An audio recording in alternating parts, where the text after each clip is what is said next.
Bienvenue sur DMG TV, les histoires mystiques. Tu es nouveau sur la page, n'oublie pas de t'abonner, de laisser un commentaire, de liker et de partager. Tu vas raconter une histoire. Il y a un numéro à l'écran sur le plus 237 655 81 90 17. Envoie ton histoire et on va jouer ici sur YouTube. Donc, si tu es nouveau sur la page, n'oublie pas de t'abonner. Parce qu'ici, on poste des histoires mystiques tous les jours à 12h00 sur YouTube. On va rapidement commencer avec la première histoire. Surtout, liker. Ce qu'on fait, c'est pour sensibiliser. Première histoire. Bonsoir DMG, bonsoir à toute la famille DMG. Je viens de raconter l'histoire de ma mère, la grande soeur de ma mère. Elle était difficile de vivre avec elle. En tout cas, elle avait l'habitude d'insulter tout le monde. Oh, on était habitué avec elle comme ça. Maintenant, un jour, elle est partie au travail. Je ne sais pas qu'est-ce qu'elle a eu. Bon, elle est revenue, elle ne travaillait plus. On ne sait pas qu'est-ce qu'elle a eu. Ma mère me disait que elle avait insulté quelqu'un là-bas, voilà pourquoi elle ne travaille plus. Elle est restée à la maison longtemps fauchée, c'était pas bon. C'est comme ça qu'elle a commencé d'aller vendre le manioc cru. Ça a été vraiment, ça a donné, elle était vraiment contente. Mais au marché là-bas, elle était toujours l'histoire des injurés des gens là. Elle ne laissait pas ça. Partout là où elle partait, elle amenait ça. À la maison, partout, même avec son gars, c'était toujours comme ça. C'est comme ça, une fois une dame est venue. Ah maman, dis-moi d'abord le manioc là est comment? Est-ce que c'est propre? Elle dit que vraiment c'est propre. Pour toi préparer, tu dois voir, tu vas revenir. La dame a dit que la fois passée j'ai payé, je suis partie vendre, mais je n'ai rien gagné. Mais gens, j'ai perdu la clientèle, tout le monde venait rendre ça, c'était mal, bizarre, noir. Donc cette fois-ci, je demande avant de payer. La maman m'a dit qu'il faut payer, c'est vraiment bien. C'est comme ça que la dame, elle a payé, elle est partie. Elle est partie préparer, c'était vraiment mal, noir. C'est pas ce que tu dis, noir. Elle est revenue. Ah, ma chérie, je t'ai bien dit de me dire si c'est bien, si c'est pas bien. Ma mère a commencé. Toi, tu penses que c'est qui? Toi, tu es qui? Quand on va ici, on vient pour chercher. Toi, tu penses que moi, je vais te dire la vérité. Elle a commencé à injurer la maman là. Des injures. La dame a dit pas de problème. Je suis venue pour te dire. Mais apparemment, au lieu de me demander pardon, toi, tu es là pour m'insulter. Ok, je vais aller prendre des convocations. Elle est partie prendre des convocations. Le lendemain, elle est venue déposer. Ma mère a dit, à quoi j'ai mon argent? Toi, tu penses que tu es qui? J'ai mon argent, donc disons, moi, je vais venir. La dame a dit, pas de problème, je t'attends. En tout cas, c'était lundi. Mercredi à 9h. Faut venir. Je t'attends. Oh, d'accord, je vais venir. Tu penses que quoi? Hein? Tu connais que moi j'ai des connaissances, des colonels, quoi, là, elle a raconté tout ce qu'elle voulait raconter. Maintenant, le soir, elle est rentrée à la maison, elle est en train de lire la convocation en question. Elle voit que depuis qu'elle est dans le monde, il n'y a pas le commissariat comme ça. Ah! Ça, c'est quel commissariat? Elle a essayé d'appeler, elle a tapé par internet, elle a fait des recherches, elle ne trouve pas. Elle n'a pas dormi toute la nuit, elle faisait que penser la dame. C'est comme ça, le matin, elle est venue voir sa petite soeur qui était ma mère. Elle dit que, vraiment, je ne comprends pas. Oh. Je suis toujours dans mes choses là que tu me parlais. Et je ne sais pas qui est venu me donner des convocations. Voilà. Voilà. Comme la grande soeur et la petite soeur, les deux s'appelaient, c'est mon Yaya. Vraiment, Yaya, je ne connais pas. Oh. Vraiment, je ne sais pas qu'est-ce qui m'arrive. Oh. La dame est venue me donner des convocations, mais apparemment, je suis en train de chercher le commissariat que je dois me présenter mercredi. Regarde, aujourd'hui, c'est déjà mardi. Mercredi, je dois me présenter là-bas à 9h. Donc, je ne sais pas. Ah, maman a dit vraiment, moi aussi, je n'ai jamais entendu de cette convocation-là. La façon d'écrire même, c'est ça vraiment, même si c'est le médecin. C'était vraiment compliqué. C'est comme ça que ma mère a dit, allons voir le vieux papa. Ils sont partis voir un papa. Le papa l'a dit, moi aussi, je ne connais pas. Oh. C'est comme ça que ma mère a dit, allons voir le chef du quartier. Ils sont partis chez le chef du quartier. Le chef du quartier a vu seulement, il dit, Le commissariat, là, c'est l'entrée du cimetière. Quand tu rentres au cimetière, quand tu pars au cimetière pour aller enterrer quelqu'un, il y a toujours la maison, non? Il y a toujours la maison, de référence, tout, c'est là-bas. Donc, quand tu vas partir, tu pars avec 2 ou 3 personnes. Si c'est impossible, tu payes quelqu'un qui va arranger ça parce que tu ne vas pas voir la personne. Ma mère a commencé à pisser dans les habits. C'est comme ça que le mercredi, ils sont partis. Sa petite soeur a dit, ah, moi je ne pars pas, oh. Moi je ne pars pas, il faut chercher des sorciers ou bien des sorcières. Je ne pars pas. Elle est partie, elle a payé 2 personnes, ils sont partis. Arrivé là-bas, on a commencé d'arranger des choses. C'est la dame qui parle, le papa qui travaille là-bas, l'entrée du cimetière là. C'est la dame qui parle. Depuis là, on t'a dit 9h. Toi, tu viens sortir ici, il est 11h. Tu vas d'abord payer des amendes. Mais on entend que la personne parle, mais on ne voit pas la personne. Oh, c'est comme ça, maintenant la dame parle à le papa qui travaillait là-bas. Le papa là traduit à ma mère. Donc ma mère n'a plus la force, le pouvoir de voir la dame en question. Elle entend, mais elle n'entend pas si tellement trop bien. C'est le gars qui traduit, voilà ce qu'elle dit, il faut payer des amendes, on t'a donné des convocations, l'heure c'est l'heure, tu viens sortir, voilà l'heure là que tu viens sortir, c'est pas normal. C'est comme ça, on a commencé, elle a payé des amendes, c'est ce que la dame avait dit. On a payé des amendes, on a commencé à régler. La dame dit, c'est pas bien dans la vie, on n'insulte pas les gens, c'est pas tout le monde qui vient au marché, c'est les gens. Moi, je mets mes enfants ici, là, dans cette monde. Je nourris mes enfants avec le manioc. Toi, tu me fais des choses comme ça, là. Plusieurs fois que je paye le manioc, je viens ici, je prépare, ça change. Mais je ne fais pas de problème. Mais toi, je suis venue te voir quand même pour te dire, voilà. Au lieu de me parler doucement, c'est toi qui vas me... Tu vas commencer avec des injures. C'est comme si je suis ton ami. Je laissais mes enfants, ma famille. Je nourris toute ma famille. Je prépare le manioc que tu vois là. Je nourris ma famille. Maintenant, la clientèle, il n'y a plus. Donc là où je suis là, tu dois payer 1,5 million. Le 1,5 million là, c'est le 1,5 million que ma mère avait dans sa vie. C'était obligé d'aller retirer l'argent le même jour parce qu'il ne faut pas que ça dort. Le même jour, elle est partie retirer l'argent. Elle a vidé son compte elle avait commencé. Donc, elle a bouffé la tontine de 500 000. C'est là où elle a commencé l'autre là. Elle a ouvert la carte. C'est comme ça qu'elle est partie retirer son argent. Elle a pris son argent. Elle est venue payer l'argent de la dame, des amendes, et quoi, tout ça là. Elle est revenue à la maison. Elle a changé jusqu'aujourd'hui. Elle ne connaît pas insulter quelqu'un. Elle a laissé le commerce. Elle est rentrée dans la vie de prière. Elle ne fait plus les choses comme ça. Elle maintenant qui donne des conseils aux enfants. Quand parfois les enfants jouent. Parfois l'autre dit, ah, quitte là. Ne dis pas ça, c'est pas normal. Donc c'est elle maintenant elle est en train de conseiller. Une fois, j'ai oublié le passé des mamans. Et j'ai injuré ma petite soeur. C'est comme ça qu'il s'est fâché. Donc, je voulais parler, il y a des filles, surtout dans le monde. Les filles, des jeunes mamans. Ça dit, je ne sais même pas là où on parle avec le monde là. On est là, petit problème des injures. Petit problème des injures. Il faut d'abord savoir à la personne que tu dois insulter. C'est pas vraiment normal. Moi, là où je suis là, tu viens me taper là. Si peut-être je vais rendre, je vais te taper aussi. Je ne peux pas t'insulter parce que je vis ça dans ma maison. La maison de ma mère. Pas à son âme. Donc, c'est ça que je voulais donner. Parce que aujourd'hui, là, je suis dans le Ngori.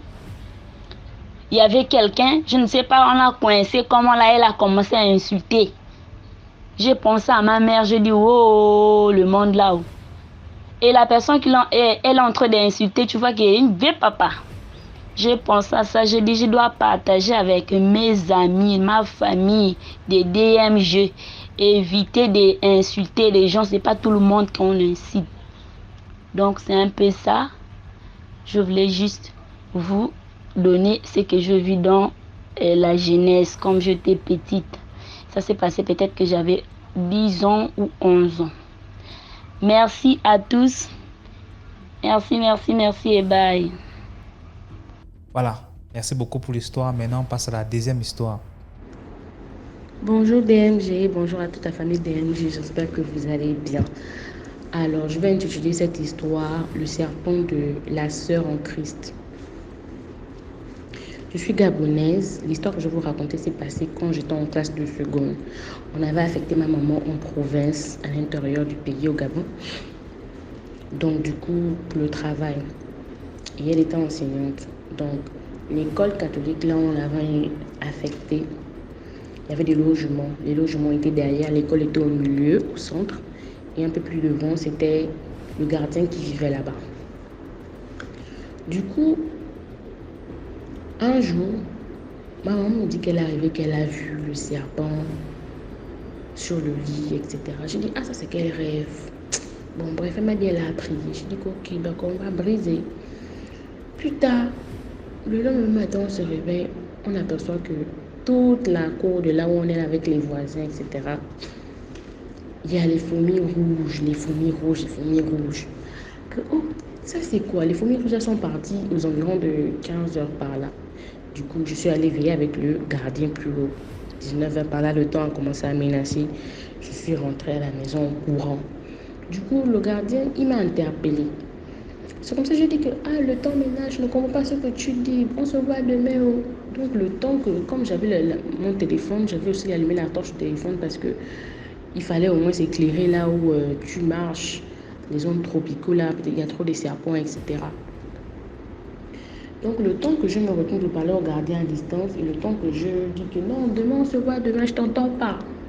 Tant que je fais comme ça le bras, j'aperçois nez à nez, je tombe nez à nez avec le python. Regarde le gros python, mon Dieu. Du coup, j'ai arrêté la torche sur mon téléphone parce que quand je suivais les documentaires, il paraît qu'eux, ils n'aiment pas les torches de téléphone. Là, c'est là-bas, ils vont te suivre jusqu'à t'attaquer. Il est passé, après j'ai éclairé, il est rentré dans l'herbe. J'ai couru, je suis allée à la maison. Ma mère me dit que toi, tu cours comme ça, pourquoi il y a quoi? Je dis que moi, je viens de voir un gros serpent, un gros serpent.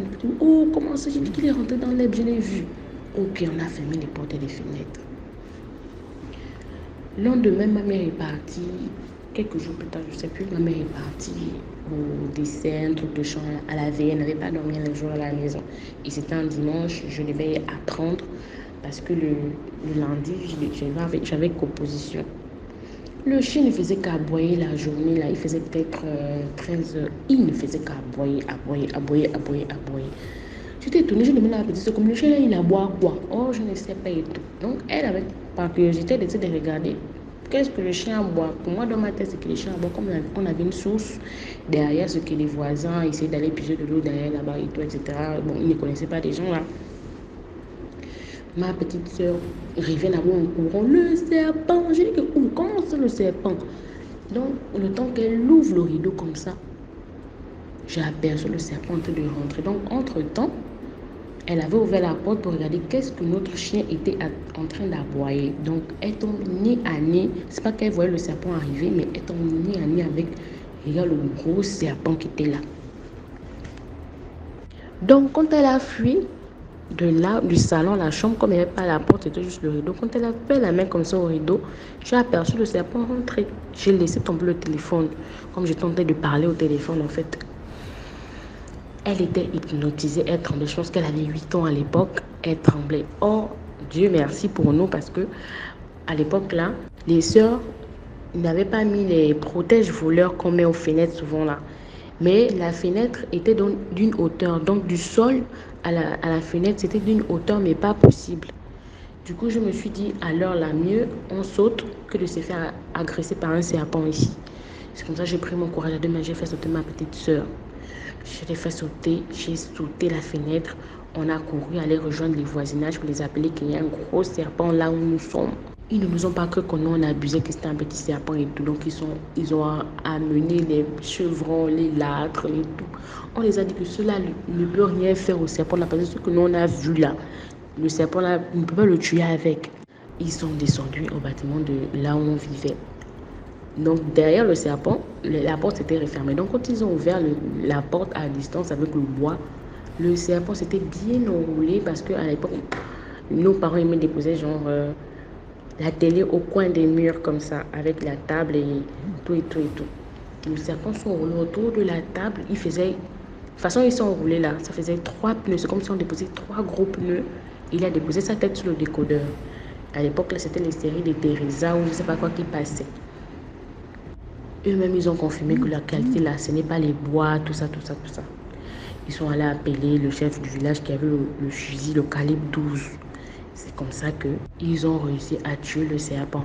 Entre-temps, un courageux est parti me prendre le téléphone que j'avais laissé dans la chambre. Donc, j'ai essayé d'appeler ma mère fatiguée plus de 20 fois, peut-être 25 fois. Ma mère n'a pas répondu. Entre-temps, je vois ma mère en train de vouloir arriver. Elle était étonnée. Mais comment les gens là viennent faire quoi chez nous? C'est quoi tout cet attroupement? Quand ma mère aperçut le serpent à distance, qui était déjà mort, ma mère s'est évanouie en même temps. Quand elle s'est évanouie comme ça, je cours vers ma mère parce qu'elle était en train de confesser. Je me suis rappelé à cet instant que, comme j'écoutais souvent ma grand-mère dire que si quelqu'un est en train de confesser, soit vous prenez la cuillère, vous mettez ça dans sa bouche, vous n'avez pas qu'elle morde la langue et puis elle peut partir, la personne peut mourir. Donc, n'ayant pas de cuillère et tout, donc j'ai pris mes doigts, j'ai mis ça dans la bouche de ma mère pour ne pas qu'elle morde sa langue. Donc, elle me piquait les dents, ça faisait énormément mal. Je me suis dit, alors là, je ne peux pas me laisser aussi comme ça, c'est impossible. Jusqu'à elle s'est évanouie. Quand elle s'est évanouie, les gens lui ont soulevé. Ils sont allés appeler la personne qui avait la voiture. C'est comme ça, quand on arrive, on amène ma mère. Ma mère dit, ne m'amenez pas à l'hôpital, ne m'amenez pas à l'hôpital, ne m'amenez pas à l'hôpital. Si je m'amène à l'hôpital, je vais mourir. Amenez-moi à l'église.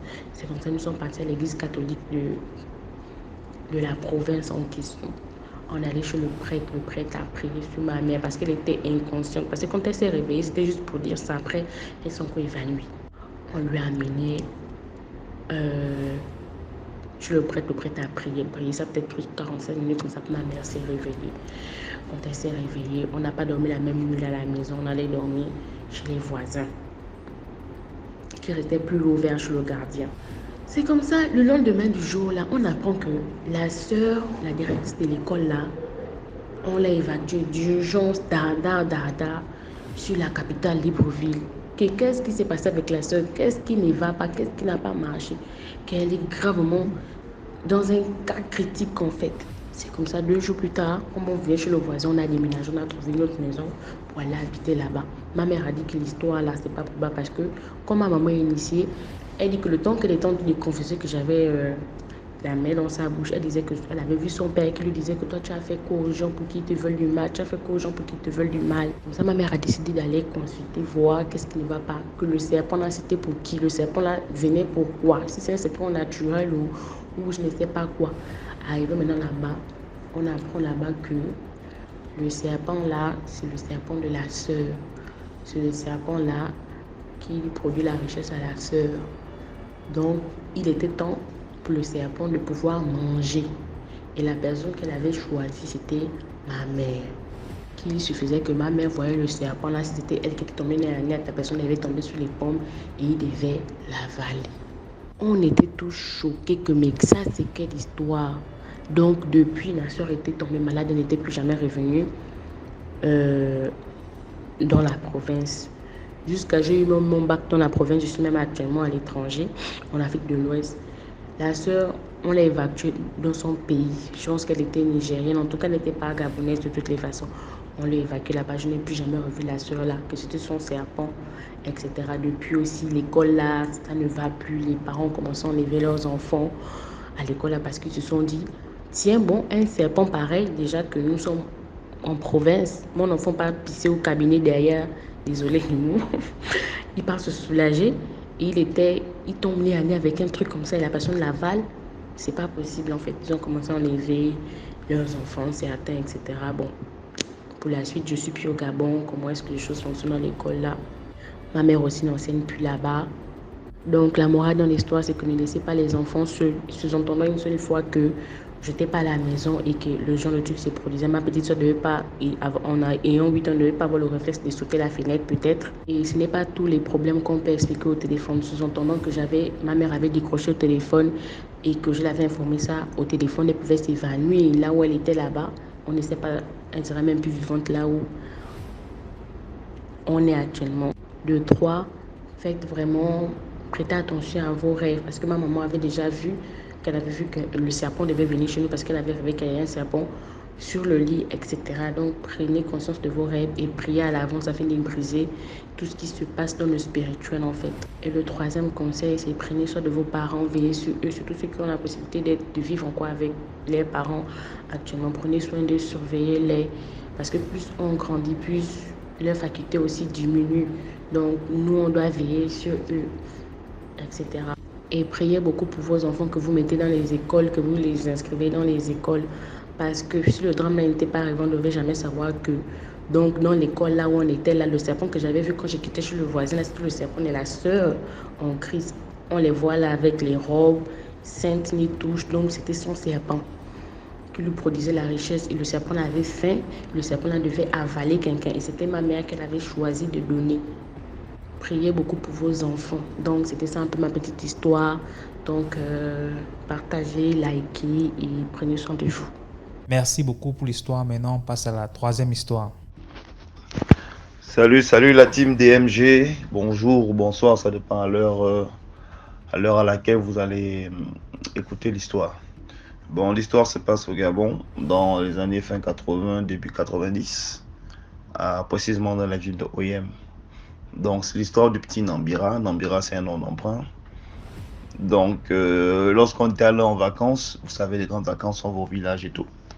Donc, la grand-mère nous disait souvent, ouais, allez saluer les vieux, les trucs comme ça. Donc, il y avait un petit tout gentil là. Voilà, on l'appelle Nambira. Donc, Nambira en question. Une fois, le petit, il nous interpelle que, bon, voilà, pourquoi vous allez saluer tel vieux, pourquoi vous allez saluer tel vieux. Les vieux là, ils ont un tuyau mystique, ils mettent sur la tête des enfants pour tirer l'intelligence des enfants mystiquement. On dit, oh. On dit, bon, nous, on ne sait pas, bon. Nous, on n'avait pas cette idée, nous, on vient de la ville, bon, et puis on n'avait pas peur parce que notre grand-mère, elle était la plus grande, on l'utilisait au tribunal pour les affaires mystiques. Et c'était la seule, d'ailleurs, à l'époque, au tribunal d'Oyem, quand il y avait les problèmes mystiques, on l'appelait toujours. Donc, voilà, donc nous, on n'avait pas peur parce que celui qui tentait lui-même là-bas. On dit, ah bon? Ah, ok, bon. Souvent, on partait, on marchait avec lui. Souvent, la nuit, il nous accompagnait. On partait faire nos trucs. On amenait un bon petit. Donc, parfois, quand on prend un chemin, le petit dit non, ne prenez pas telle route, ne prenez pas telle route. Oh, là-bas, il y a ceci, il y a cela. Une fois, on était rentré un peu tard. Bon, vous savez, au village, hein, la nuit tombe un peu plus tôt. On va dire dans les 21h, 22h, par là, on est sorti, on est en train de rentrer. Donc, c'est comme ça qu'il y a un hibou qui a commencé à siffler, nous siffloter.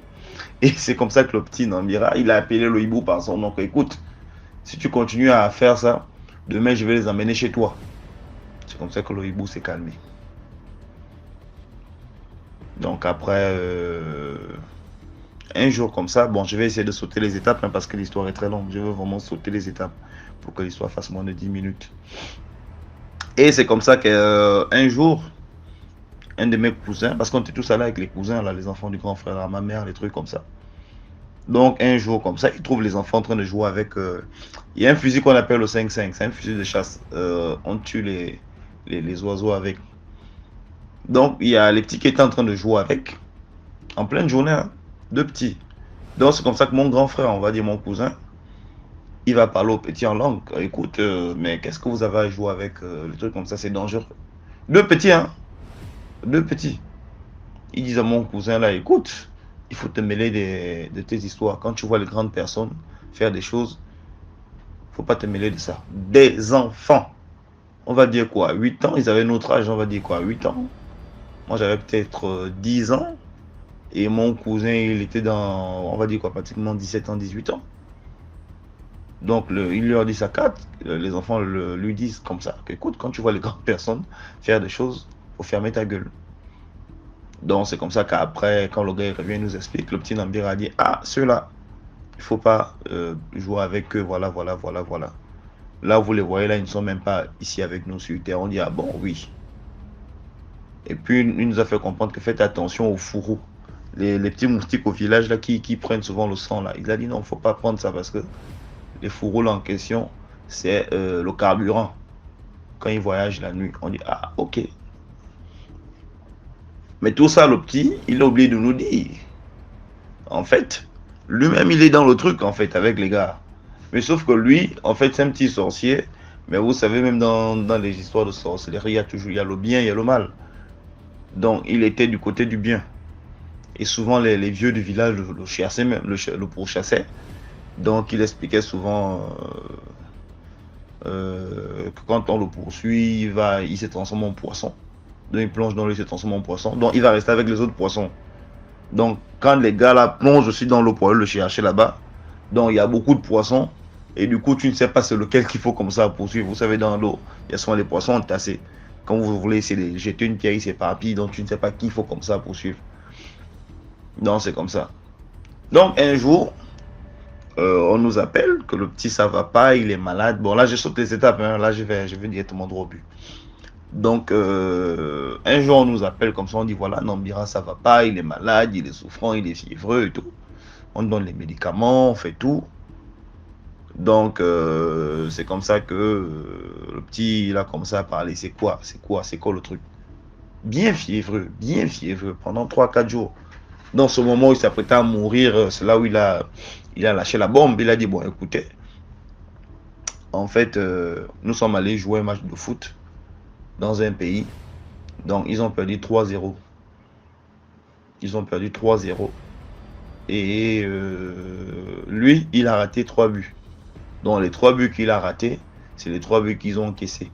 Donc, les autres ont dit au retour, tu ne montes pas dans l'avion. Tu vas rester. Comme tu as raté les buts, tu ne montes pas avec nous. Tu restes ici. C'est à cause de toi qu'on nous a battus. DMG.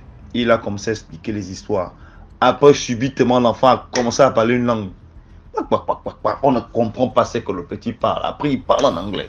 Il bascule en espagnol. Donc, on nous appelle que, ah, bon, quand vous êtes au lycée, c'est vous qui faites l'anglais, c'est vous qui faites l'espagnol. Venez traduire. On dit, ah, mais nous, l'anglais qu'on apprend là à l'école, bien l'espagnol, ça, c'est juste pour aller faire les devoirs. On ne prend pas. C'est juste parce qu'on nous impose ça. C'est juste pour avoir la moyenne en classe. Nous, on n'étudie pas ça pour parler.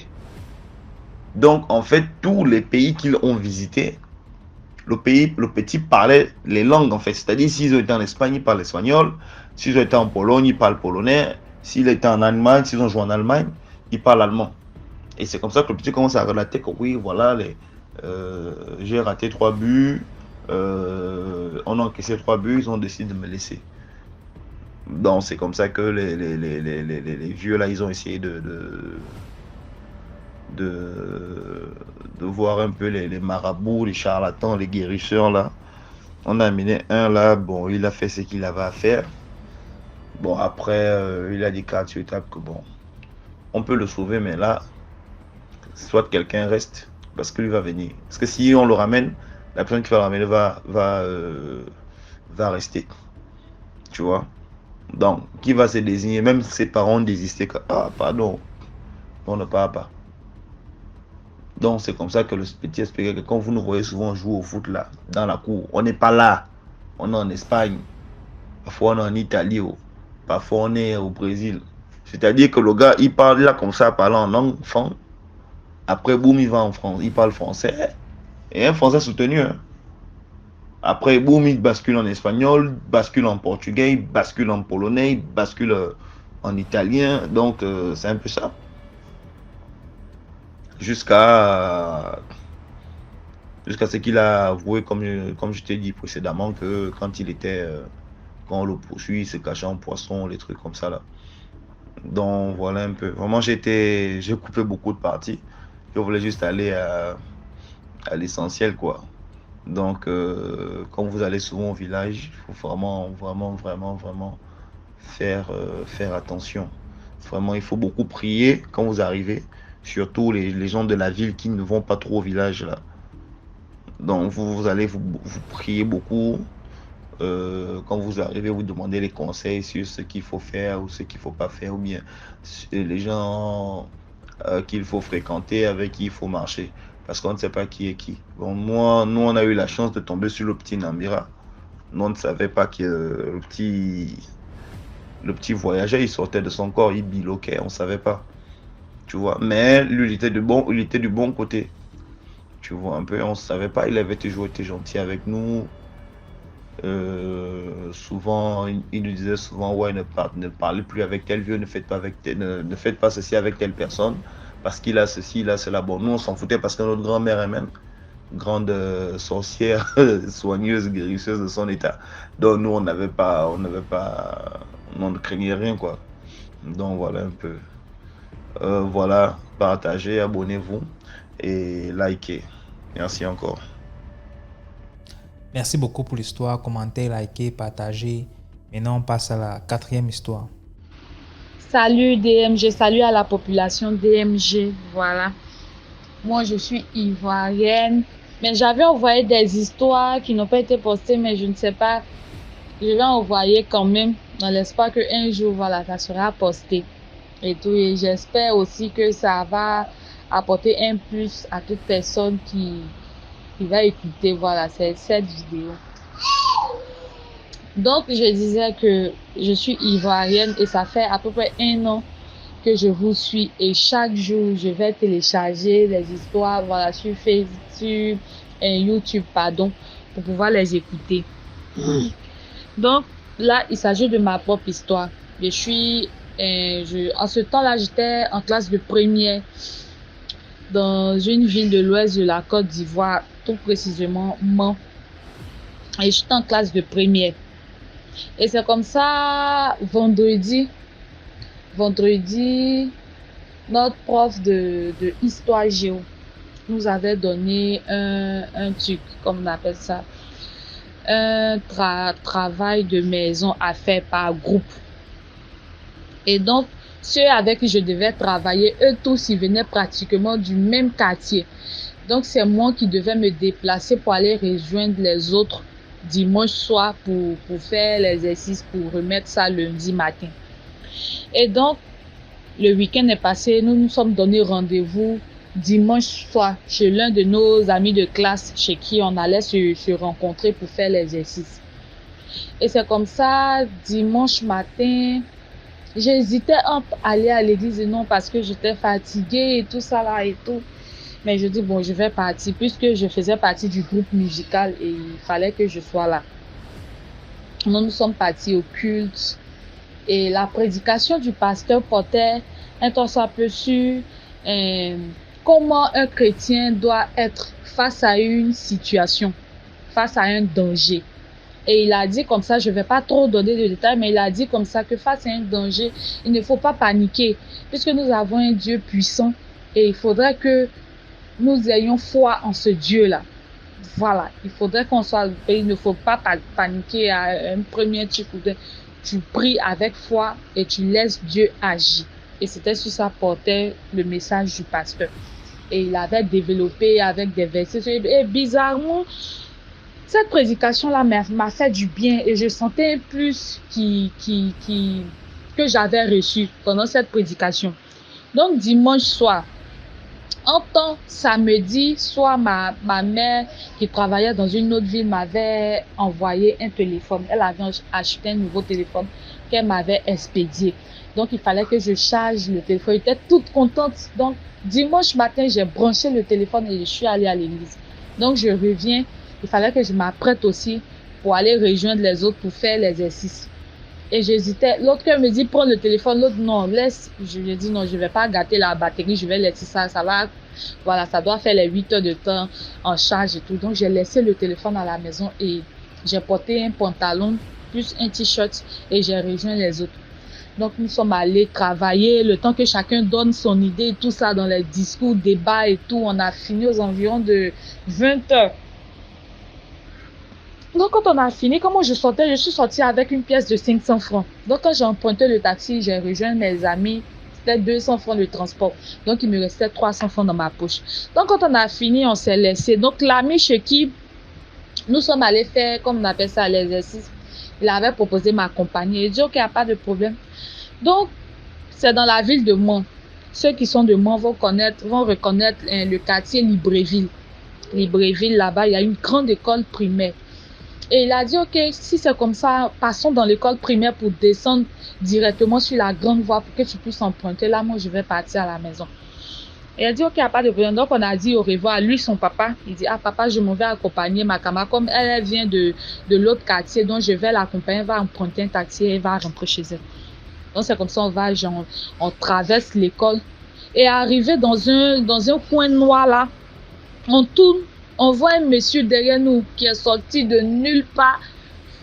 Mais tu vois sa corpulence, c'est un gaillard qui avait porté des pullovers à capuche là. Il avait porté ça et on voyait presque pas son visage. Je te dis, un costaud. Et il vient, il se met entre nous, au milieu de nous. Entre moi et mon ami, on était en train de causer, de comment c'est passé, voilà, tout et tout. Et il se met entre nous, il nous demande, vous partez où? Donc, immédiatement, dans ma tête, je me suis dit que c'est le gardien de l'école. Donc, il a dit non, que vraiment, excusez-nous, monsieur, quand on rentre à la maison. Il dit, ici, là, vous ne savez pas qu'on passe ici. Donc, quand il a dit ça immédiatement, il dit, ah, c'est que c'est le gardien d'ici. Non, vraiment, excusez-nous que, voilà, ça va plus se reproduire, nous partons à la maison. Et comme ça, il attrape le bras de mon ami. Je vous signale que l'ami en question, il est moins âgé que moi. Il était moins âgé que moi. Donc, je le voyais comme un petit frère. Donc, il a attrapé la main du jeune. Il dit, suivez-moi. Donc, il dit, hi. Mais on vous suit pas. On dit, on vous demande pardon et tout ça là. Maintenant, on vous suit là. On va où? En ce temps, il n'avait pas attrapé ma main. C'était la main du jeune qui l'avait attrapé. Donc, là, moi, je pouvais bien fuir. Et vu que, donc, il a attrapé sa main, il a fait sortir un couteau. Il avait attrapé sa main avec l'autre bras et puis l'autre main a fait sortir un couteau. Un couteau à double tranchant. Je ne sais pas si vous voyez ça. Les couteaux ou de l'autre côté, c'est comme les piquants qui sont là et puis l'autre aussi. Donc, c'était un gros couteau. Il a fait sortir, il dit, suivez-moi. Donc, dans ma tête, tout a commencé à défiler. Il me posait des questions, mais c'est le gardien ou bien c'est un voleur ou bien je ne comprends pas. Donc là, je pouvais fuir, mais je ne sais pas quelle force m'a retenu là. Je ne sais pas. Jusqu'à présent, je ne sais pas. Et immédiatement, il me suis dit, mais si je fuis, qu'est-ce qu'il va faire aux jeunes? Et puis, qu'est-ce que je vais dire au père du jeune et tout ça là? Ok, je vais le suivre. Peut-être que c'est le gardien, il veut nous menacer ou bien je ne sais pas. Et immédiatement, il nous envoie et dit, ah, c'est que c'est peut-être pour nous envoyer quelque part où il a ses collègues qui nous attendent. Toutes ces questions-là venaient en tout cas me traumatiser l'esprit. Donc, il nous met dans une douche chaude, des toilettes de l'école. Et la chose bizarre, personne ne passait. Il dit, nous étions dans le noir total. Et il nous a mis dans les toilettes et il s'est arrêté devant la porte. Et là, comme ça, il dit, déshabillez-vous. Donc, il dit, hi. Oh, automatiquement, j'ai dit, grand. Elle dit, ok, grand, excusez-nous, pourquoi on va se déshabiller, tout ça, que tout ce que vous voulez prendre, apprenez, mais s'il vous plaît, laissez-nous, on va partir, qu'on doit aller à l'école demain. Donc, le coin était tellement coincé, là où il nous avait mis, c'était tellement coincé qu'on ne pouvait pas s'arrêter côte à côte, mon ami et moi. Donc, le jeune, lui, il était devant moi et moi derrière. Et c'est comme ça, on était côte à côte. On était derrière, moi j'étais derrière, lui il était devant. Excusez-moi, j'ai un enfant.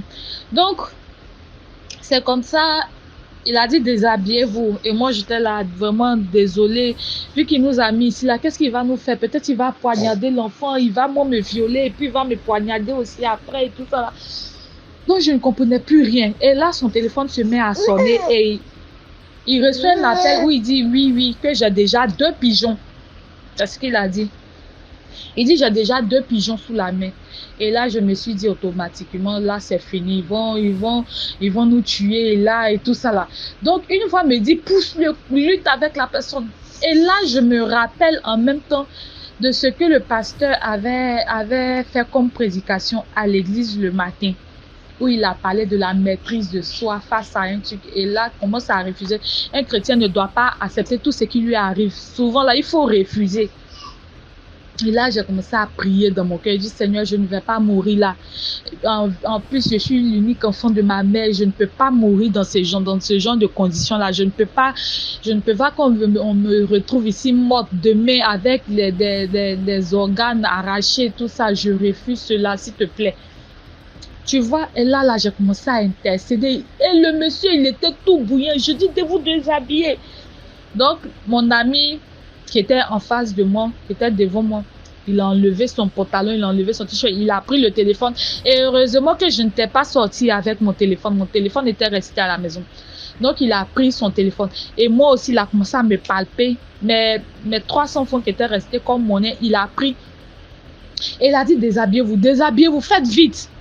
Et mais vous avez tout pris. Et quand j'ai dit ça, il a dit, si tu fais sortir encore un mot de ta bouche, je vais te poignarder ici et tu vas voir. Donc, j'ai enlevé mon t-shirt. Tout, c'est-à-dire, dès à cet instant-là, excusez-moi, je suis tellement sous le choc. Dès à cet instant-là, toute ma vie a commencé à défiler face à mes yeux. C'est-à-dire tout ce que j'ai fait.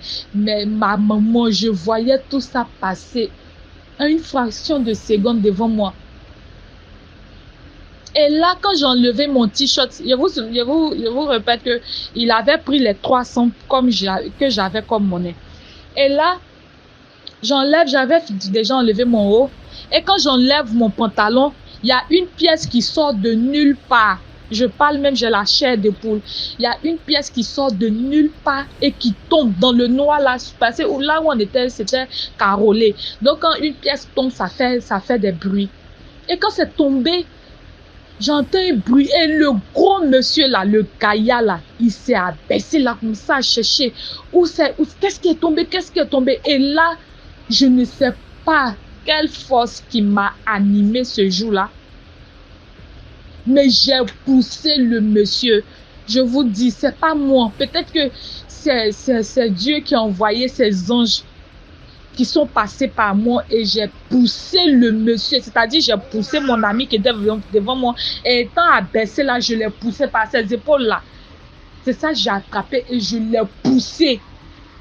Donc, quand je l'ai poussé, le monsieur, en tant que derrière lui, il y avait un bâtiment. Sa nuque est allée taper le bâtiment qui était derrière lui et il a crié. Donc quand il a crié, moi j'ai pris la voie de ma gauche puisque dès que tu sors des toilettes, il y a une voie à gauche qui descend dans les ravins où il y avait des graviers, tout ça. Donc moi j'ai pris là, mon ami aussi qui était devant moi, il a pris l'autre voie à droite. Il allait se retrouver dans un bas-fond là-bas quelque part et moi je suis tombée dans les ravins. Là j'étais mal tombée puisque j'étais tombée sur mon cou. Et là, j'ai fait en dehors 1 minute. Je ne voyais plus rien. Tout était noir. Après, je me suis levée. J'ai dit, mais faut pas, il va me suivre jusqu'ici. Donc, je me suis levée encore. Tout en panique, j'étais blessée de partout. C'était sur les graviers que j'étais tombée. Donc, j'étais blessée de partout, mon visage et tout ça. Mais je ne ressentais aucune douleur. Donc, je cours, je croise 3 jeunes. C'est-à-dire une fille et 2 garçons. Et je dis là, aidez-moi. C'est là que j'ai commencé à pleurer. Parce que je me suis dit, peut-être qu'il a fait du mal à mon ami qui est resté là-bas. Donc je raconte aux gens que j'ai été agressée avec mon petit frère et tout ça. Là. Et je ne sais pas ce que le monsieur est en train de faire. Donc les gars m'ont tout juste à côté. Mais regarde, donc ils ont touché sur moi. Parce que c'était dans le noir. Ils ont touché sur moi, blessé sur mon visage. Tout était en sang. Et ils ont dit, c'est où? Il dit non que c'est dans les toilettes. Il y a un monsieur qui nous avait accosté avec un couteau. Il nous a mis dans les toilettes. Et il y a un qui dit ici encore. Que ça fait 3 fois. Ça allait faire 3 fois. Si vous n'allez pas échapper, ça allait faire 3 fois. On allait découvrir des corps ici. Et 2 fois, ils ont retrouvé le corps de 2 filles. Et les sexes ont été arrachés. Les seins et tout ça ont été arrachés. Donc j'avais peur. Je dis non, je ne peux pas arriver là-bas. J'ai commencé même à pleurer.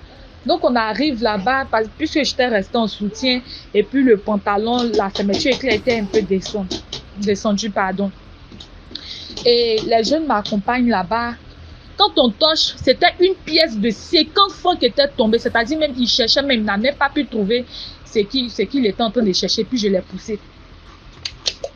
Donc sur le coup là, on dirait que lui aussi il a fui, il est parti, parce qu'on s'était échappé, on a commencé à crier. Donc, je commence à crier le nom de mon ami en question, de mon ami de classe. Je commence à crier son nom. Et là, on entend sa voix, puisqu'il était bloqué dans les bas-fonds, dans un bas-fond, dans la boue. Donc, les jeunes sont allés vers lui. Ils l'ont secouru, ils l'ont enlevé, choses là et tout. Donc, c'est comme ça, j'ai pu récupérer mes trucs. Je te dis, j'avais peur. Je tremblais sur moi. Même quand les jeunes m'ont accompagné jusqu'à chez moi. Ma grand-mère m'a vue, elle a commencé à pleurer et tout ça. Donc, quand je lui ai expliqué, elle dit, c'est Dieu. C'est Dieu qui a posé. Jusqu'à aujourd'hui, quand j'imagine, je dis non, moi-même, de mon IRL là, je ne peux pas pousser un monsieur comme ça. Je ne peux pas le pousser. Mais par la grâce de Dieu, c'est ce que ça veut dire là, si je paniquais sur le coup là, je ne sais pas. Peut-être que jusqu'à présent là, j'allais pas être encore, je ne serais pas encore en vie. Mais c'est par la grâce de Dieu. C'est pour dire quoi? Que maintenant, c'est vrai, souvent, on va à l'église pour faire plaisir à l'homme et tout ça, mais il faudrait que ça soit d'abord pour nous-mêmes notre propre bien et pour la suivi aussi de notre âme et tout ça. Donc, tout ce qui se passe à l'église, il faudrait qu'on écoute les enseignements qu'on écoute à l'église et tout. Il faudrait qu'on mette cela en pratique. Parce qu'avec Dieu, on ne tape jamais pour tout. Donc, c'était ça un peu mon histoire et tout. J'espère que il n'est pas pris trop de temps et tout ça. Vraiment, merci beaucoup et likez, partagez, commentez. Que Dieu vous bénisse. Merci beaucoup pour l'histoire. Maintenant, on passe à la 5e histoire. Bonsoir DMG, je t'envoie l'histoire par audio parce que je ne sais pas ce qui se passe avec ma connexion. Mais mec, il faut que j'ai accès au live avant de pouvoir monter. Voilà, j'ai l'accès au live mais je n'arrive pas à monter. Donc je vais te parler d'une histoire d'une jeune fille. Elle est issue d'une famille musulmane, hein, je vais l'appeler Awa. Awa, tout allait bien, c'est que elle est son entrée en 6e. Donc quand Awa a eu son entrée en 6e, depuis le jour où elle a eu son entrée en 6e pour arriver au collège, Awa a commencé à tomber malade. Elle ne peut pas faire 3 mois sans tomber malade. Donc les parents la soignent. Tantôt on dit palu, tantôt on dit fièvre typhoïde, tantôt, jusqu'à ce que pratiquement 7 ans comme ça de maladie. Maintenant, une nuit, Awa fait un rêve. Dans le rêve, elle se bat avec quelqu'un. Je crois sa tante, qui l'a mort au doigt. Et depuis lors, Awa n'arrive plus à aller à la selle. Elle peut manger ce qu'elle veut, mais Awa ne va plus faire caca pendant 9 mois. Elle n'a pas envie de chier. Elle est malade. C'est-à-dire qu'elle a mal partout, elle ne peut pas s'asseoir. Mais elle n'arrive pas à faire caca.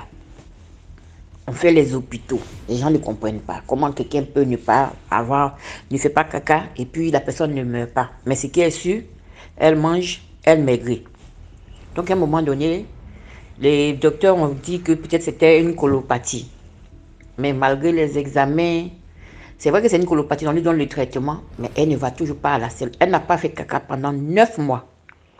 Donc ses parents, bien qu'étant musulmans, c'est vrai, ils sont allés chez les marabouts un peu partout. Ils sont aussi allés chez... La petite finalement, même elle partait à l'église.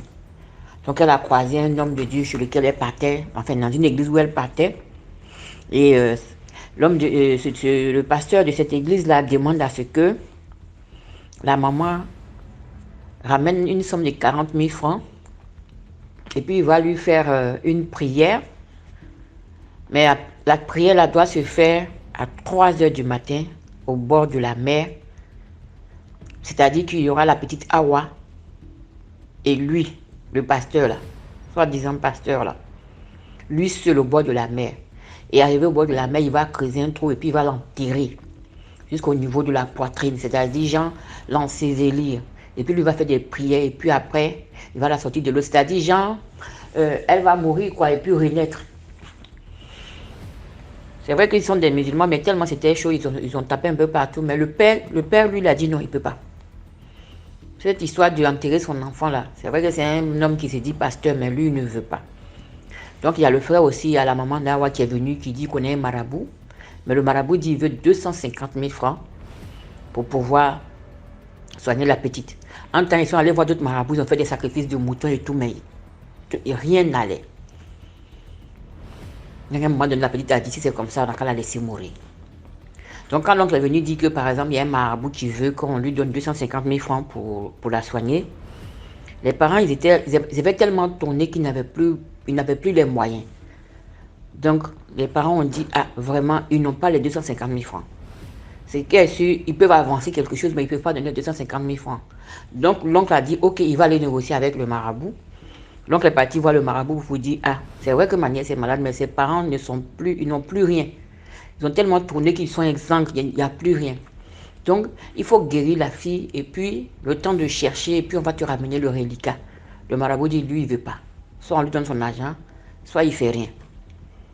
Donc, c'est ainsi que, une fois, la maman, tellement elle était démoralisée, dépitée même, elle partait acheter de la banane chez une de ses amies et puis bon, elle a finalement dit, ah, à cette amie-là que ma fille ne va pas bien. Que je suis là, on est désespéré même. La fille est en train de se laisser mourir.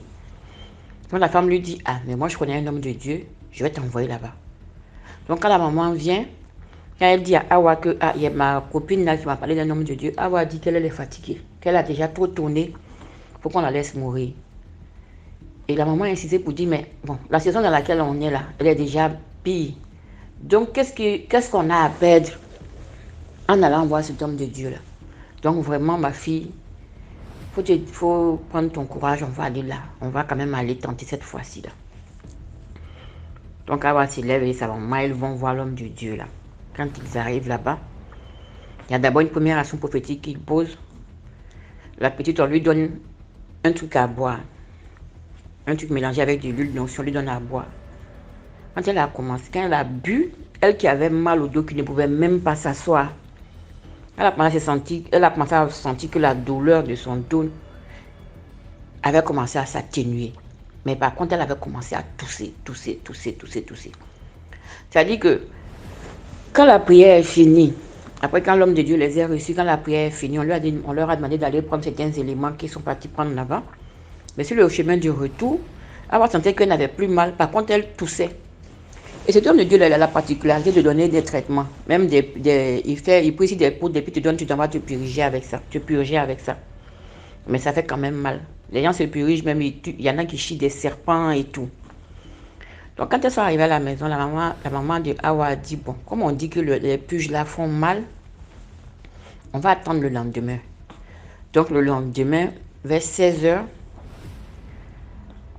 Awa est partie faire ses purges. Au moment où elle devait aller aux toilettes, sa tante lui a dit non, faut venir ici, fais tes purges là, on va te mettre un seau, puis tu vas aller à la selle comme ça, on va voir s'il y a quelque chose. Donc, mon cher, quand tu es malade, il n'y a plus la honte dedans. Donc, Awa, elle fait sa purge. Quand elle fait la purge, elle prend le seau. Quand elle fait le premier jet dans le seau, un gros caillou. La petite elle a chié un gros caillou. Et quand le caillou est descendu dans le seau, le caillou est descendu chaud. De telle sorte même que le seau a failli fondre.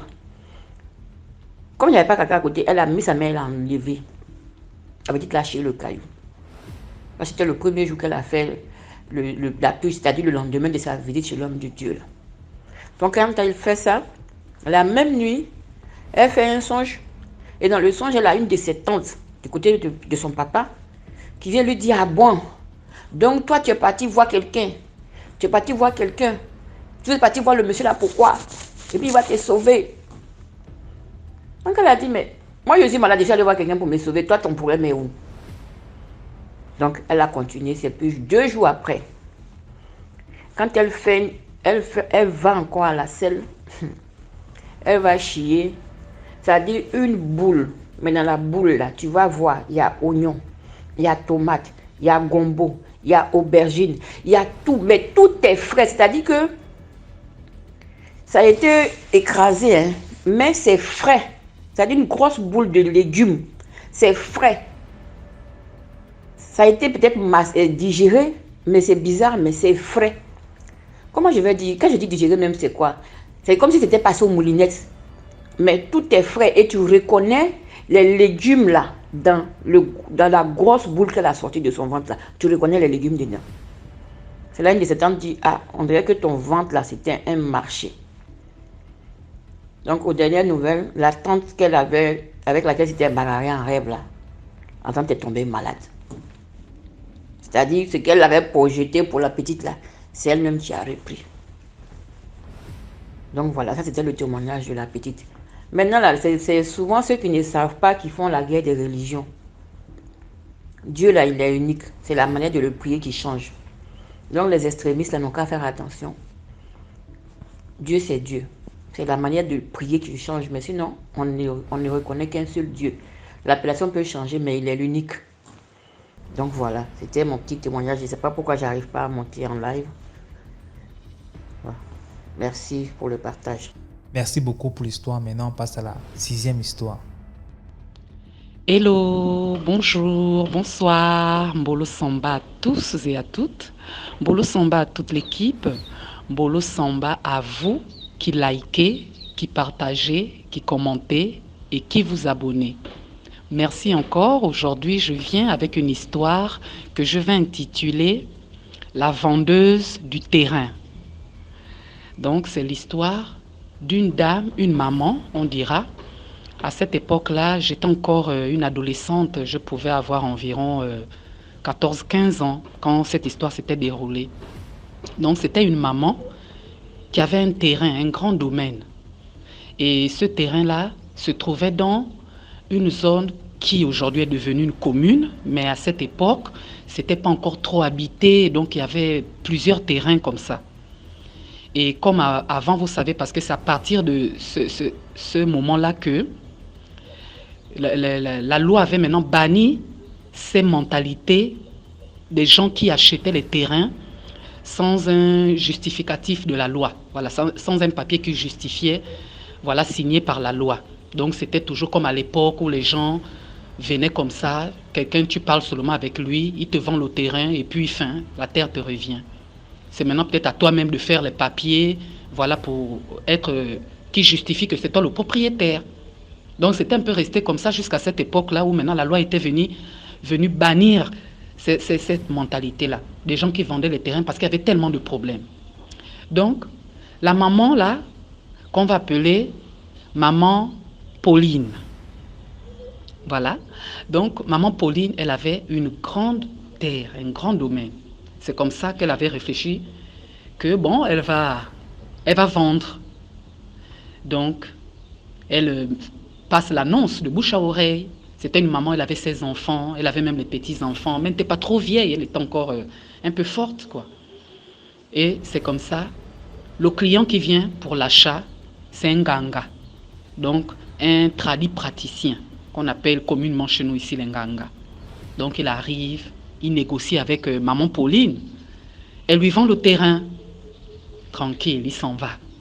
C'est comme ça, elle est là encore, elle passe encore l'annonce du même terrain là, de bouche à oreille. Oh, je vends mon terrain et tout. C'est comme ça, un couple arrive. Bonjour mes enfants. Ah, c'est pour le terrain. Oh, entrez.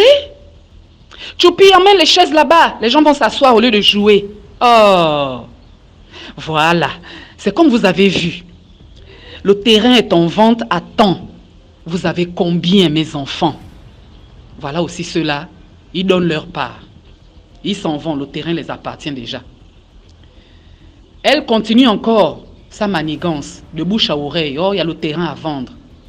Ah, voilà comment encore un petit étudiant, en fait, quelqu'un qui faisait ses stages, quoi. Il venait à peine de terminer ses études, un jeune homme qui faisait déjà ses stages et tout. Donc, ces petites économies, il sent que, je vais essayer un peu de construire ma vie en commençant par acheter un terrain. Comme ça, il vient aussi chez maman Pauline, là. Voilà maman Pauline.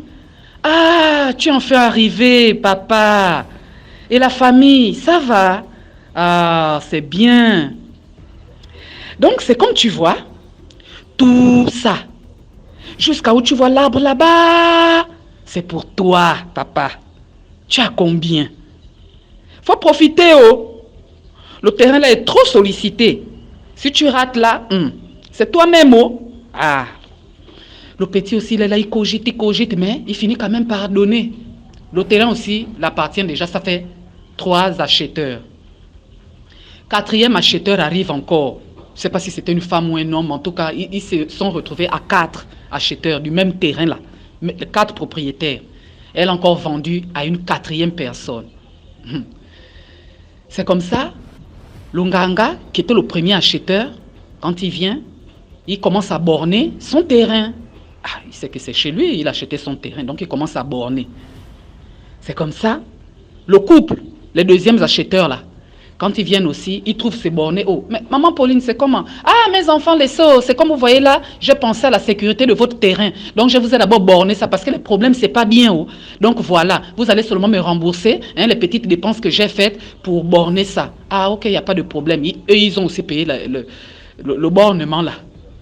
Le petit stagiaire aussi qui vient, il trouve aussi pareil, elle explique. Lui aussi paye aussi le bornement là.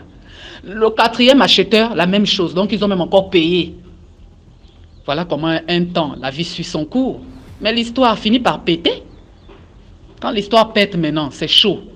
Maman Pauline, elle enlève le corps, comme on dit. En fait, elle disparaît de la circulation. Elle s'exile quelque part.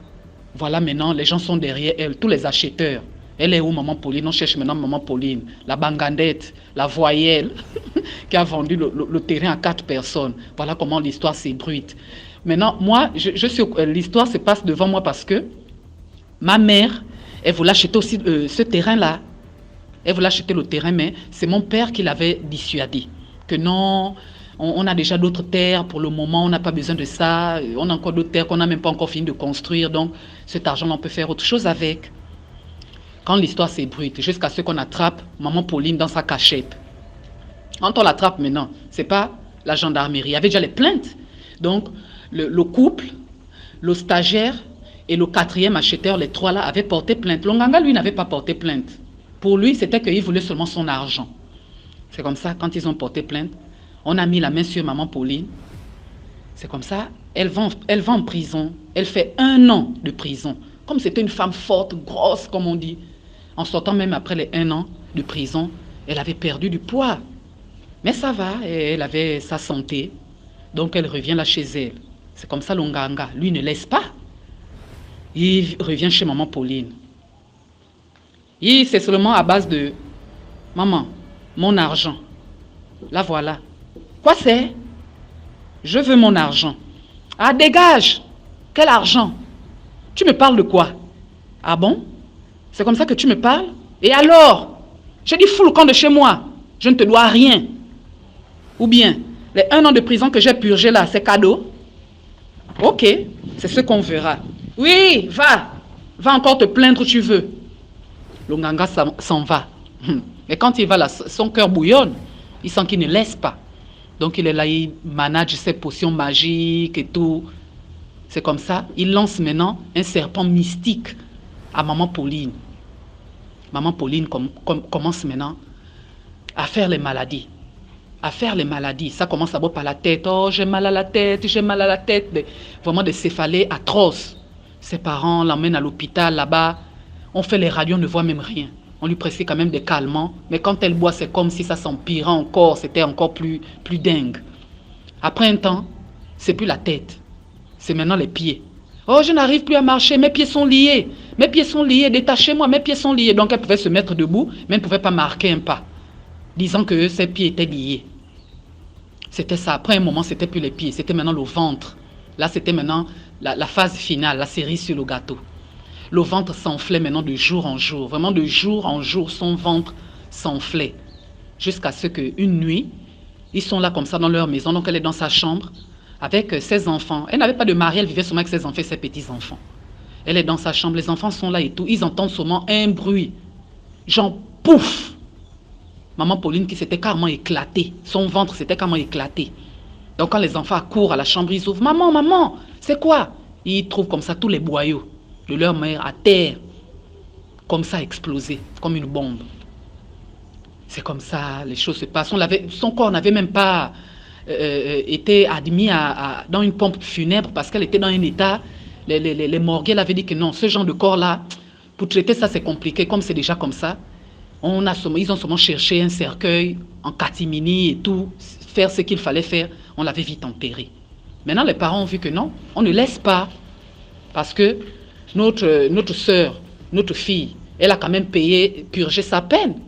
Donc, comment il peut encore lui faire ça? La tuer, lui lancer les missiles? Ah non, non, non, non, non, on ne va pas laisser. Elle avait déjà payé. Maintenant, pourquoi il a encore fait ça? Il va aussi nous voir. Il va sentir sa douleur. C'est comme ça qu'eux aussi font un retour à l'envoyeur. Donc, les parents de maman Pauline qui est déjà décédée, ils font aussi maintenant le retour à l'envoyeur. Retour à l'envoyeur, là, ils sont partis voir aussi un ganga puissant. C'est comme ça que, retour à l'envoyeur, là, le ganga en question commence aussi à tomber malade. Il tombe malade, il tombe malade, il tombe malade, jusqu'à il meurt aussi. Donc, vous voyez que ça a encore entraîné la mort de quelqu'un d'autre. Un seul problème de terrain, seulement le terrain. Donc, c'est un peu ça, la triste histoire, la triste fin. Maintenant, pour la moralité de cette histoire, c'est de vous dire premièrement que c'est Dieu qui a établi les lois sur terre. Depuis que le monde est monde, la loi a toujours existé. Il y a certains, comme on entend souvent, en tout cas, c'est pas grave, je remets seulement à Dieu. Il y a d'autres qui se vengent naturellement en allant voir la police ou la gendarmerie, comme l'ont fait les 3 premières victimes. Il y a d'autres aussi qui se vengent mystiquement, comme l'a fait Lunganga, mais qui malheureusement aussi a trouvé plus fort que lui. Donc, dans tous les cas, il y a toujours un retour. Mieux vaut ne pas chercher les problèmes et se contenter du peu qu'on gagne à la survie, à la sueur de notre front. Voilà, c'était un peu ça, l'histoire d'aujourd'hui que je voulais partager avec vous. Hier, j'ai croisé l'un des enfants de maman Pauline en question. Et c'est comme ça que je me suis rappelé de cette histoire que je vais un peu aller la partager avec ma famille sur la chaîne et tout. Donc voilà encore, merci de m'avoir écouté. Ce fut un plaisir. Merci encore à vous. Merci, à très bientôt pour une autre histoire, pour d'autres histoires. À très bientôt. Bisous. Merci pour l'histoire. Maintenant, on passe à la 7e histoire. Bonjour DMG, bonjour à toute la communauté. Je suis camerounaise et je vais partager mon histoire et mon expérience avec vous dans le but de sensibiliser nos petites sœurs, nos petits frères et également ceux qui ont déjà des enfants d'un certain âge. Bon, bref, et vous interpellez qu'il faut de temps en temps causer avec vos enfants pour les alerter, les pousser à avoir l'esprit éveillé. Bon, moi, je dirais que c'est la grâce de Dieu qui a souvent été avec moi, ce qui fait que j'ai toujours échappé à des choses très bizarres. Bon, mon histoire, c'est quand j'arrive à l'université, dès mon premier mois, le jour où j'aménage, il y a aussi ma voisine qui aménage. Curieusement, on fait la même filière. Et donc, moi, ça me plaît parce que j'aurai quelqu'un avec qui marcher et partager, quoi. Parce que je ne connaissais personne. C'est comme ça que on est toujours ensemble au campus, surtout quand on va en cours et quand on rentre. Mais ces fréquentations ne sont pas les mêmes que les miennes. Parce que moi, j'ai ma catégorie, mon type de personne avec qui je marche. En fait, je ne choisis pas mes amis au hasard. Elle avait une autre catégorie qui n'était pas vraiment de mon style. Ça n'entrait pas dans mes principes et dans dans mon éducation. Ce qui fait que j'avais constaté qu'elle faisait trop de sorties et tout et tout. Du coup, moi, je ne la suivais pas dans ça. Quelques mois après, disons après 2 mois de la rentrée, malheureusement pour elle, elle tombe enceinte. Quand elle tombe enceinte, la grossesse est passée, sans parler de ce qui s'est passé durant la grossesse qu'elle faisait et tout. Bref, elle finit par accoucher d'un mort-né. Quand elle accouche d'un mort-né, quelque temps après, on nous donne les congés intersemestres, elle va à la maison. Quand elle va à la maison, après les congés, on se retrouve à la rentrée du second semestre.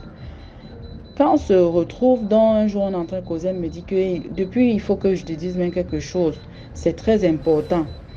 Je dis que oui, je t'écoute, il s'agit de quoi? Elle me dit, tu vois, comme j'ai accouché d'un mort-né, dernièrement quand j'étais à la maison, maman m'a amené chez un monsieur, un voyant, parce qu'elle disait que c'est pas simple. Je dis que mais attends, c'est quelle histoire ça?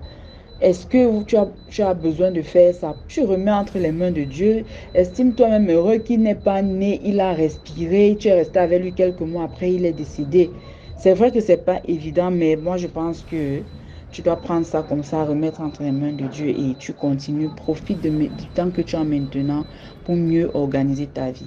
Elle me dit que non, tu t'amènes jamais dans ces endroits-là, voir les marabouts. Je dis que même prononcer ce mot-là, ma mère dans nos causeries ne l'a jamais fait. Sincèrement, depuis que je suis née, même dans mon entourage, dans ma famille surtout, je n'ai jamais entendu quelqu'un dire que je suis allée consulter. Moi, on m'a toujours, ou juste, disons même, on m'a presque obligé à aller toujours à l'église. Quand parfois il m'arrive de ne pas vouloir aller, on me dit seulement que tu vas partir. Elle me dit que de toutes les façons, il faut souvent faire l'effort de les consulter parce qu'ils disent la vérité. Je dis que, ah, ça c'est ton point de vue. Oui, il s'agit de quoi? Il a parlé de quoi? Elle dit, quand j'étais là-bas, ce qui m'a intrigué, c'est que pendant qu'il travaillait sur moi, il t'a vu. Je dis, mais comment ça? Elle dit, oui, moi-même, ça m'a intrigué, que, mais ça se passe comment? Elle dit que il lui demande que mais tu marches avec une fille là-bas à l'université, tu marches beaucoup avec une fille comme ça, tout le temps, presque tout le temps, tu es avec elle.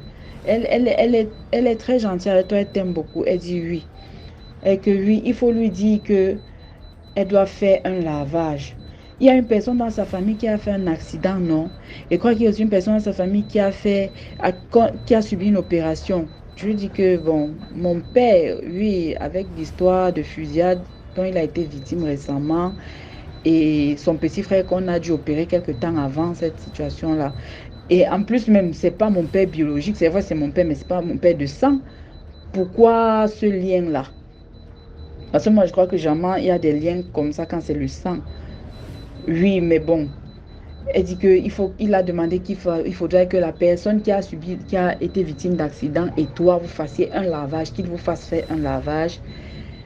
Et que si vous ne voulez pas que ça vienne de lui, il vous recommande à quelqu'un d'autre. Je lui dis que, maman, ce que toi tu me demandes là, je ne sais pas comment parler de ça à mes parents.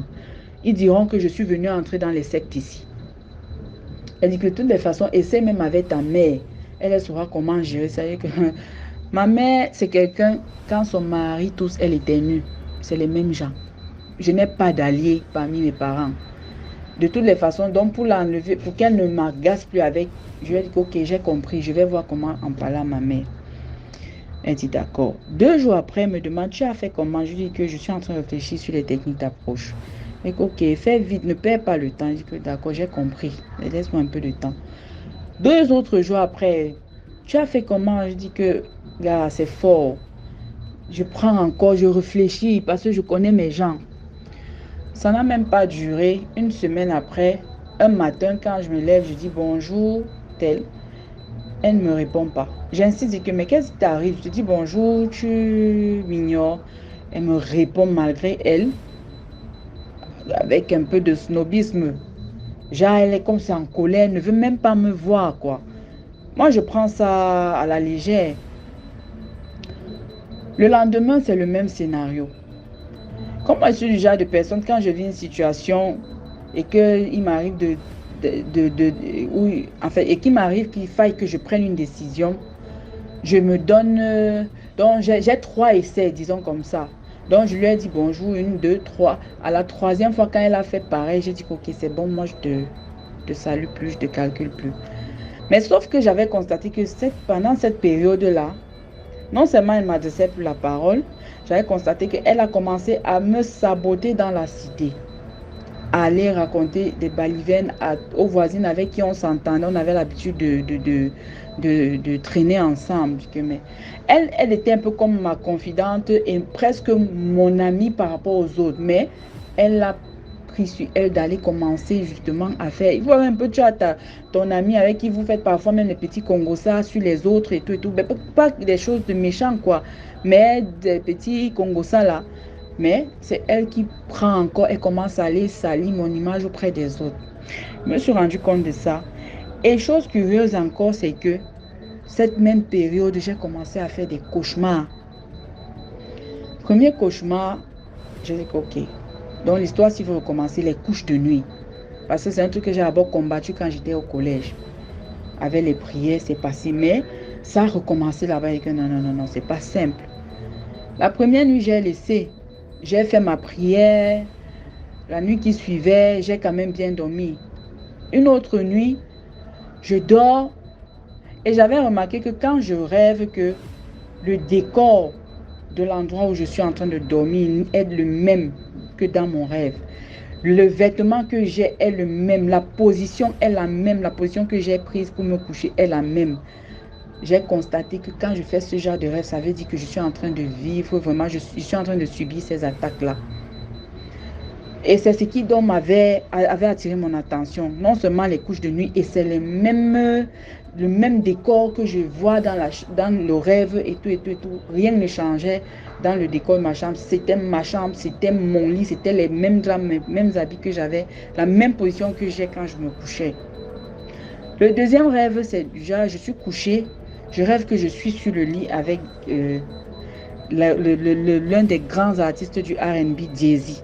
Un artiste que sincèrement, je n'ai même jamais apprécié. Mais curieusement, je me retrouve avec lui dans ma chambre, sur mon lit, au point où je suis en train de céder à un débat sexuel avec lui. Mince. Et au moment où, pendant qu'on est dans les préliminaires, au moment où il est en train de vouloir me pénétrer, excusez-moi l'expression, mais je me dois vraiment d'être assez explicite.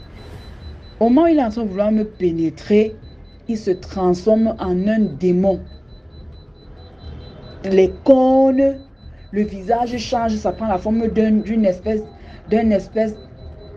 animal extrêmement rare. En tout cas, les animaux démoniaques qu'on montre souvent au niveau dans certains magazines, je ne sais pas trop quoi. Les cônes, la queue, les pattes. Merde. Je saute, je me réveille. Je suis toute tremblante.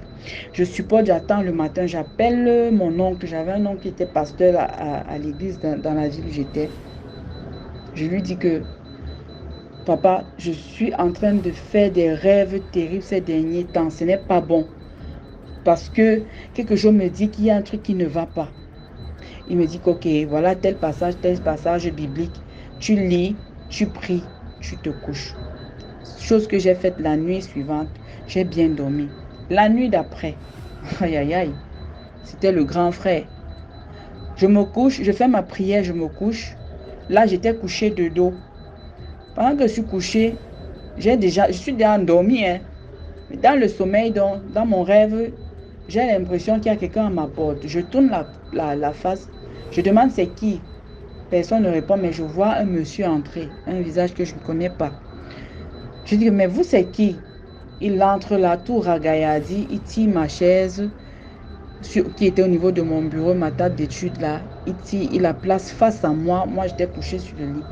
Il s'assoit face à moi d'un regard menaçant. Je sens que je suis en danger. Mais je prends courage. Quand je vais me redresser, je constate que je suis paralysée. L'histoire, c'est... Quand je vais ouvrir ma bouche encore pour parler, je constate que je ne peux pas parler. Ma langue est attachée. Je dis que d'accord. Et que bon, à l'heure-ci là, je ne peux même pas trop paniquer. Je dois seulement faire quelque chose. C'est comme ça que je prends courage. Je commence à évoquer le nom de Jésus dans mon cœur. Parce que je me suis dit, si je le fais, c'est qu'il suit, il va se rendre compte et ça va le chasser. Et justement, il s'en est rendu compte. Quand il voit que je persiste donc, il voit qu'au fur et à mesure que j'insiste, ma voix est en train de vouloir revenir. Il se lève, il monte sur moi pour m'oppresser. Il commence à m'oppresser au niveau de la poitrine pour m'étouffer. Moi aussi, j'insiste en voulant ouvrir ma bouche. Mais je sens ma langue enrôlée. J'insiste en ouvrant ma bouche. Le nom de Jésus était déjà en train de presque sortir. C'est comme ça qu'il descend sur moi. Il va de l'autre côté. Donc, il prend la direction en allant vers ma douche en me disant, tu penses que tu as gagné. Ça ne va pas se passer comme ça. Il disparaît. Je vous jure, je me suis réveillée en transe. Je transpirais, je tremblais. Mon cœur battait à un rythme où je n'avais jamais vécu ça. C'est vrai que je me rappelle que quand j'étais encore plus ado, je vivais souvent parfois la paralysie du sommeil, mais ce n'était pas cette façon-là. Cette fois-là, c'était plus violent. C'est comme ça que quand je me lève, il est 3 heures du matin quand je regarde l'heure. Je prends peur, je dis que si j'ouvre même ma porte ici pour crier, pour appeler quelqu'un, si la personne est même devant ma porte, elle m'attend, ou bien en train de faire les incantations, je fais comment? En tout cas, je prends courage, je prends ma Bible, je commence à lire le psaume 91. J'ai lu ça, je lis ça, je récite le Notre Père. Je lis, je récite le Notre Père. Je lis, jusqu'à 5 heures. Le sommeil m'a pris, je me suis assouplie. À 6 heures, je me suis réveillée. Je suis allée chez mon oncle. Enfin, je l'ai appelé, j'ai dit que je ne peux pas dormir aujourd'hui sans te voir. Parce que ce que j'ai vécu cette nuit-là, c'est grave. C'est comme ça que je suis partie. On a fait 3 jours de séance de prière. Donc, tous les après-midi, je partais. Il priait sur moi. Il imposait les mains. Il me frottait l'huile d'onction. Il me donnait des prières à faire encore après, avant de me coucher. Et tout. C'est ce que je faisais jusqu'à ce que cet esprit-là me lâche. Que je recommence à avoir un sommeil paisible. Je vous assure que pendant toute cette période, elle a fait plus d'1 mois. Elle ne m'adressait pas la parole. La fille-là ne m'adressait pas la parole. Plus d'1 mois. C'était devenu comme chien. Donc, genre, tu lui demandes, si on lui demandait réellement ce que je lui ai fait, elle ne pouvait pas dire. Elle ne pouvait pas dire, justifier son attitude.